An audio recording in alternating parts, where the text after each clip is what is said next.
Qu'est-ce que tu penses, toi, de la loi travail? J'en pense que c'est une grosse merde, c'est clair, et que c'est la fin du Code du travail, puisque des accords d'entreprise qui seront plus importants, plus importantes que le Code du travail, détruira complètement les conditions de l'ensemble des travailleurs en France. Je pense que les conséquences vont être dramatiques en matière de démocratie, de liberté pour les travailleurs, ceux qui sont actuellement en emploi, mais aussi pour les jeunes qui vont rentrer demain sur le marché de l'emploi.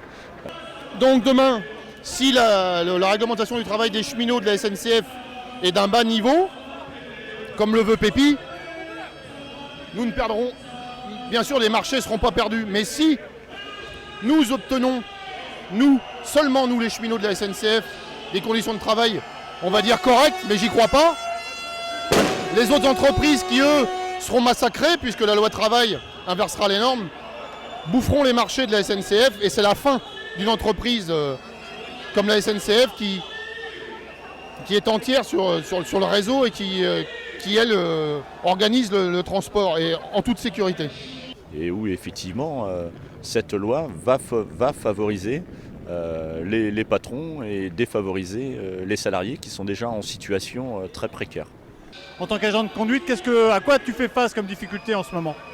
En fait, c'est la production. Plus ça va, plus on nous demande de la production, des horaires, des amplitudes de plus en plus grandes, des roulements de plus en plus blindés. Alors blindés, ça veut dire qu'il y a de plus en plus de trains, moins en moins de temps pour faire des pauses, des simili-pauses entre chaque train. Ça fait des années qu'on est en manque d'effectifs chroniques. Ça fait des années qu'on réclame des emplois supplémentaires. Obligé de courir, donc obligatoirement dans notre vie de tous les jours, on est plus fatigué, stressé. Psychologiquement, c'est plus difficile. Les découchés de plus en plus courts, des horaires de plus en plus débiles. On roule sur un réseau avec une infrastructure qui se dégrade au quotidien, avec les conséquences pour l'usager qui prend le transport en commun, soit pour aller travailler, soit pour aller se soigner, se divertir tout simplement, ou même aller étudier.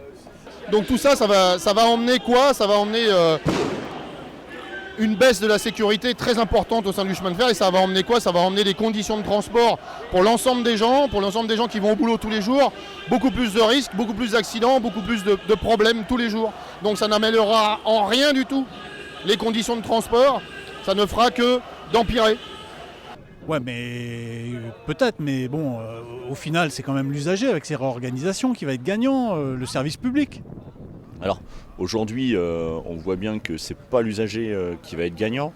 Quand on prend le train, il suffit de se rendre compte du tarif pratiqué, qui est différent d'une région à une autre, et différent en fonction de si on prend un corail intercité, qui existe encore, un TGV, ou bien même un TER.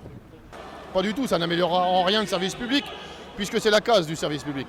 Puisqu'on ouvre à la concurrence, j'ai rien contre vraiment les entreprises, j'ai rien contre les entreprises qui sont d'autres entreprises ferroviaires. Mais si ces entreprises ferroviaires travaillent dans des conditions exécrables, obligatoirement, le marché fera que c'est eux qui obtiendront des marchés et que les conditions de transport seront le service public, il n'y en aura plus du tout. On nous dit qu'il faut conduire en toute sécurité, il faut être reposé, il faut être calme. Aujourd'hui, on se rend bien compte qu'avec le rythme soutenu du travail, l'augmentation de la productivité et cette faiblesse, et en tout cas ce mal à avoir les congés, ne nous permet pas de pouvoir nous reposer et de pouvoir venir au travail sereinement.